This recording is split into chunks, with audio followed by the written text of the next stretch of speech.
Ce soir, nous recevons Bruno Bonnell. Bonsoir. Bonsoir. Merci d'être avec nous. Vous êtes député de la 6e circonscription. Alors, 15e jour de grève contre la réforme des retraites aujourd'hui. Le projet du gouvernement qui cristallise la colère depuis 2 semaines maintenant. Ce soir, vous organisez justement une réunion publique à Villeurbanne sur ce thème. C'est une sorte de grand débat national ? Non, c'est pas un grand débat, c'est quelque chose que je fais très régulièrement, qui s'appelle les 90 minutes du député. On en a déjà fait sur la PMA, sur la drogue, sur la sécurité. Ce soir, c'est les retraites et c'est au restaurant qui s'appelle le Fin Gourmet, au 107 rue du 8 mai 45 à Villeurbanne, ma circonscription. Et tout le monde est invité, évidemment. Justement, qu'est-ce qui ressort ces derniers jours de vos échanges avec les Villeurbanais notamment? Ils sont inquiets, ils sont en colère, ils sont compréhensifs avec le gouvernement? Écoutez, ce qui ressort, et ça c'est très intéressant, c'est qu'il y a 2 attitudes. Il y a effectivement des attitudes de blocage, on en a vu un certain nombre, mais il y a aussi des attitudes de gens qui me désespèrent un peu plus gravement. Ce sont les jeunes qui me disent, de toute façon, on n'aura pas de retraite. Justement, cette réforme, elle est faite pour que nos enfants et nos petits-enfants aient une retraite décente et digne. Donc je crois qu'il y a une incompréhension absolue là-dessus. C'est pas une réforme qui est là pour essayer de faire quelque chose au détriment de personnes, mais au contraire de bénéfice de tous. Et on ne peut pas accepter l'idée qu'avec les modifications du travail qu'il y a aujourd'hui, avec la modification de la démographie, je vous rappelle quand même qu'on a pris 15 ans d'espérance de vie de plus depuis 45, eh bien on ne bouge rien et on a cette espèce d'attitude de blocage et de ne pas faire transformer la France. Alors aujourd'hui, Édouard Philippe a de nouveau rencontré les organisations syndicales et patronales. On a l'impression finalement ces derniers jours que rien ne bouge. Il y a beaucoup de réunions, chacun reste sur ses positions. Est-ce que réellement un compromis peut être trouvé dans les jours qui viennent? Je suis persuadé qu'on va trouver un compromis parce qu'il y a 2-3 blocages importants. Et bon, il y a ce fameux âge pivot que d'ailleurs le gouvernement appelle l'âge d'équilibre. Pourquoi équilibre? Parce que c'est l'équilibre budgétaire. Savoir si on veut que les réformes, les retraites soient pérennes, il faut que le budget ad hoc soit mis. On ne peut pas augmenter les cotisations. Ça, il n'y a pas question. On ne peut pas réduire les retraites, ça serait indigne. Donc la seule solution, c'est de faire glisser cette fameux âge d'équilibre légèrement. Entre le chiffre qui a été visiblement, qui est rejeté d'ailleurs en majorité par les opinions de 64 ans, et la réalité du chiffre d'aujourd'hui, de départ à la retraite qui est 63,4 ans, je pense qu'on peut quand même arriver à trouver une solution et peut-être qu'il faut tout simplement se caler sur cette moyenne et réfléchir autour de ça. Comment on sort de cette crise justement avec l'abandon de l'âge d'équilibre? On l'a entendu, la CFDT notamment, qui est un syndicat réformiste, a dit le gouvernement a franchi la ligne rouge avec cet âge d'équilibre. Édouard Philippe, aujourd'hui, peut renoncer à mettre cet âge d'équilibre dans la réforme, selon vous? Je crois qu'il ne s'agit pas de faire gagner ou perdre quelqu'un ou de renoncer. Il s'agit de trouver une solution qui soit bonne pour tous les Français. La CFDT avait dit, nous, on a des propositions complémentaires à faire pour que justement on arrive à l'équilibre budgétaire. C'est ça qui se discute aujourd'hui. Donc nous, on a l'impression que rien ne bouge parce que c'est très compliqué. Ce sont des discussions assez subtiles qui se passent d'ailleurs pour les confédérations comme la CGT ou la CFDT sur plein de branches à la fois. Donc moi, je les laisse travailler les gens en chambre et je pense que la convergence vers le régime universel est demandée par la majorité des Français. On va y arriver. Il faudra simplement que chacune de ces branches, chacune de ces transitions soit gérée. C'est pour ça que ça prend du temps. Alors aujourd'hui, on a entendu certaines personnes parler de cet âge pivot qui pourrait être adapté finalement en fonction de la pénibilité du travail, notamment pour que certaines personnes partent avant à la retraite.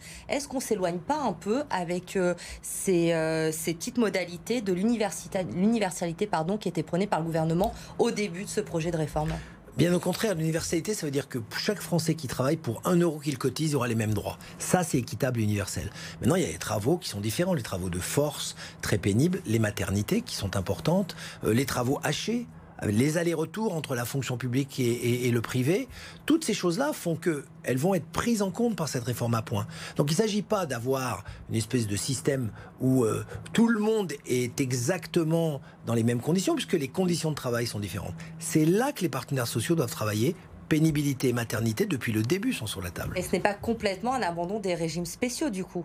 Non, ça n'a rien à voir. Les régimes spéciaux, ça veut dire que parce que vous aviez une fonction particulière, ou vous apparteniez à une entreprise particulière, vous aviez un traitement différent de vos cotisations. C'est ça l'abandon des régimes spéciaux. Par contre, c'est surtout le retour à une solidarité pour conserver le contrat social de la répartition des retraites pour nos enfants et nos petits-enfants. Hier, à la sortie de la première réunion, on a entendu la CFDT, l'UNSA, dire qu'ils sentaient qu'il y avait des ouvertures possibles. On voit tout de même que le mouvement continue dans la rue. Il y a encore beaucoup de monde dans la rue. Est-ce qu'aujourd'hui, les syndicats ne sont pas un peu dépassés par la base? Non, je pense que simplement, il faut comprendre. Le droit de grève, évidemment, il est absolu, il doit être respecté. Mais il va avec un devoir de négociation. Et quand j'entends effectivement certains manifestants dire, de toute façon, nous, c'est le retrait ou rien, ce sont des positions de blocage. Ça ne fera pas avancer la révolution. Et donc, on est à têtu et demi entre la CGT, le gouvernement et qui sait, et que sais-je. Là, ce qui est important, c'est que on commence à ouvrir. Il y a pas mal de choses dans les négociations qui doivent rester encore relativement confidentielles parce qu'on affine, parce qu'on essaie de se rapprocher. C'est comme ça la réalité d'une négociation. Ça se fait pas un claquement de doigts en disant moi c'est comme ça ou rien, et moi c'est comme ça ou rien. Dans ce cas-là, on n'arrive pas à un compromis. Les postures de la rue, c'est une manière de montrer sa force, et je pense que le gouvernement l'a compris, l'a entendu. Maintenant, il y a une réalité économique de notre pays et surtout une pérennité de notre système de retraite à faire. La semaine dernière, Yves Blein, député également, était sur ce plateau. Il nous expliquait que selon lui, Édouard Philippe avait peut-être fait une erreur en mélangeant cette réforme par points et également l'âge d'équilibre, qu'il ne fallait pas tout mélanger. Est-ce que le gouvernement a fait une erreur sur ce point-là, selon vous ?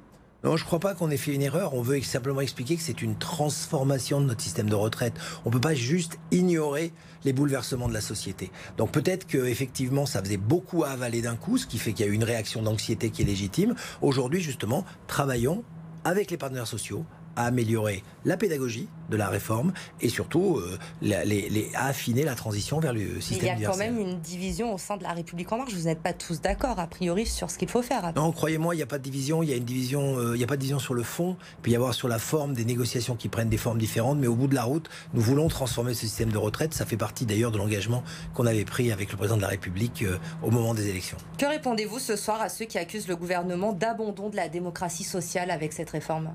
Que simplement, quand on donne 1 000 € de retraite en minimum dans notre projet de réforme pour quelqu'un qui a travaillé toute sa vie, alors que 38% des femmes aujourd'hui, 38% des femmes gagnent moins que ça en ayant travaillé toute leur vie, notamment les commerçantes et les agricultrices, je pense qu'on a quand même beaucoup de mal à vendre l'idée que ce n'est pas une réforme sociale.